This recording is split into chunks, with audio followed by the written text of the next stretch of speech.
The low rumble of thunder drew Sebastian Deveraux' gaze to the east window.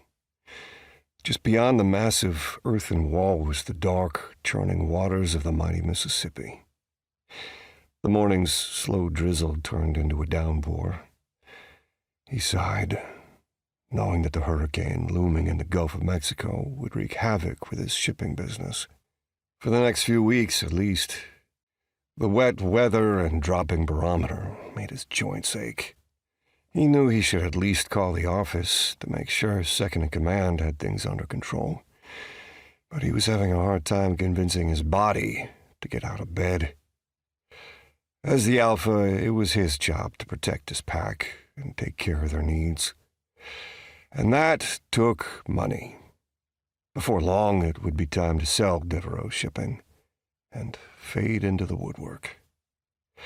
Humans would get suspicious if the CEO of a shipping empire never seemed to age, which was ironic, considering how ancient he felt today, and lonely to boot. In his wolf form, he rose up on all fours and stretched before heading to his closet. The original floors of the old plantation house were cool beneath his paws. He'd loved the wide pine planks on site and hadn't wanted to do anything more than seal them and toss down a soft rug or two. Inside his closet, he transformed into his human self, his muscles and bones stretching and compacting until he straightened to his full 6 feet 4 inches. He leaned his head to the right and heard, as much as felt, his neck pop. Today's muggy weather called for jeans and a t-shirt.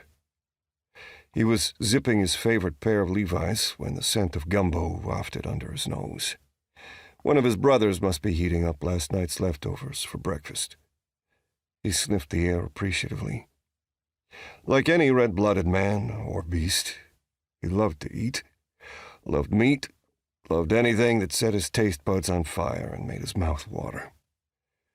Dieu, he missed France. Missed the food, craved the bread, a sip of French wine straight from the vineyard. But he could never go back. He clenched his jaw at the flood of memories that rushed forth. It did no good to rehash that part of his past. Slipping a t-shirt over his head, he strode to the kitchen and found Andre stirring the gumbo in a heavy cast-iron pot. They nodded at each other in greeting.